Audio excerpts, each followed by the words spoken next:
So hello বন্ধুরা, তো আজকে আমি তোমাদের জন্য নিয়ে এসেছি আর একটা নতুন ভিডিও। তো এই নতুন ভিডিওতে তোমাদেরকে আজকে আমি দেখাবো যে তোমরা কি করে সিএসসি থেকে তোমরা ব্যাংক স্টেটমেন্ট ডাউনলোড করতে পারবে, সেটা আজকে আমি তোমাদেরকে দেখাবো। তো যদি ভিডিওটা তোমাদের ভালো লাগে তাহলে তোমরা লাইক, কমেন্ট আর সাবস্ক্রাইব তো করবে। তো চলো ভিডিওটা শুরু করব। তো তোমাদের সিএসসি থেকে স্টেটমেন্ট ডাউনলোড করার জন্য তোমাদের কি করতে হবে, কি প্রথমে তোমাদেরকে ক্রোম ব্রাউজারে যেতে হবে। যাওয়ার পর তোমাদেরকে, কারণ তুমি দেখতে পাচ্ছ আমি ক্রোম সিএসসি ওপেন করে নিয়েছি। তো তোমাকে সিএসসি লগ ইন করে নিতে হবে। তো সিএসসি লগ ইন করার পর তোমাকে সার্ভিস অপশানে যেতে হবে। তো তুমি সার্ভিস অপশানে যাবে। যাওয়ার পর তোমাকে এখানে তুমি অনেকগুলো অপশন দেখতে পাচ্ছ। তো তুমি এখানে সার্চ বাটনে ক্লিক করবে। তো সার্চ বাটনে ক্লিক করার পর এখন এখানে তুমি সার্চ করবে স্টেটমেন্ট। দাঁড়াও দাঁড়াও দাঁড়াও হ্যাঁ, এই দেখো ফাইন্যান্সিয়াল স্টেটমেন্ট অ্যাকাউন্ট এটা এসেছে না। এখন এখানে লগ ইনে ক্লিক করো তোমরা। তো লগ ইনটা করে নাও ফার্স্ট অফ অল। তো এখানে আমার লগ ইন হয়ে গেছে।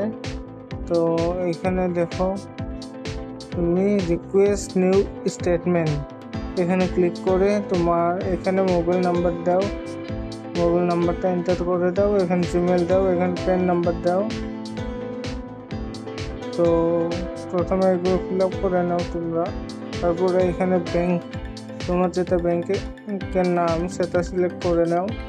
করার পর আমি এখানে মোবাইল নাম্বার, জিমেল আর প্যান নাম্বারটা হাইড করে দিচ্ছি। তো তাড়াতাড়ি তোমরা ফিল আপ করে নাও। আর তলে স্টেটমেন্টের পিরিয়ড কত মাসের লাগবে তোমাদের সেটা সিলেক্ট করবে। আর টাইপ অফ রিপোর্টে তোমরা ব্যাংক স্টেটমেন্ট সিলেক্ট করবে।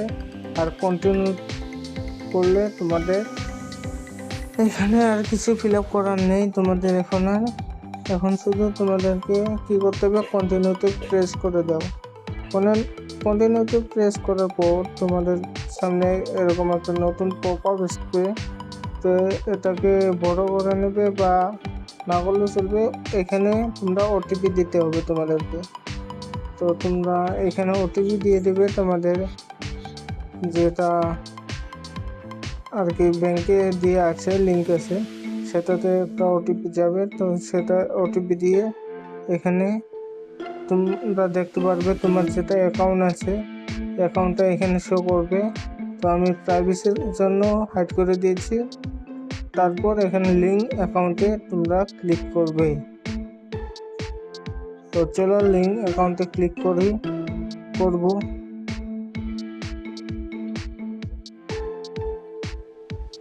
তো এখানে লোডিং হচ্ছে। হ্যাঁ, এখানে আরও একটা ওটিপি এসেছে ব্যাংকের থেকে। তো এখানে ওটিপিটা দিতে হবে আমাদেরকে আরও একবার। তো চলো দেখি। আমি এখানে, হ্যাঁ হয়ে গেছে। তখন এখানে সাবমিট কনসেন্ট নিয়ে প্রেস করতে হবে আমাদেরকে। সাবমিট কনসেন্টে প্রেস করবে।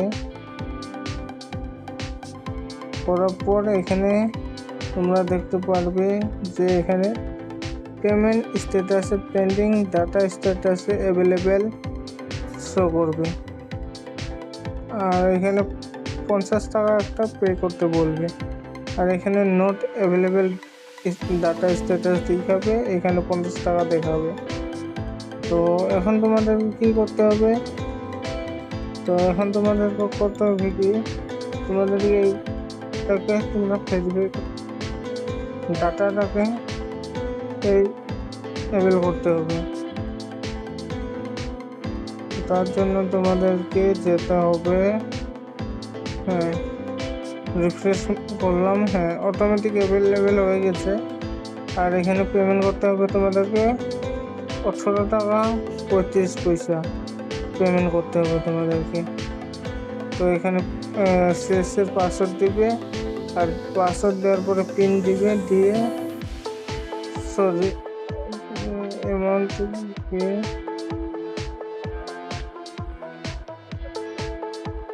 এখানে তোমাদেরকে 50 টাকা একটা পেমেন্ট করতে হবে, মানে ভুল হয়েছে আমার, 50 টাকা পে করতে হবে তোমাদেরকে এখানে।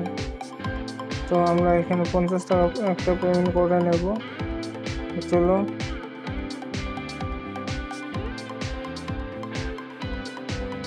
তো এখানে পেমেন্ট লোডিং হচ্ছে।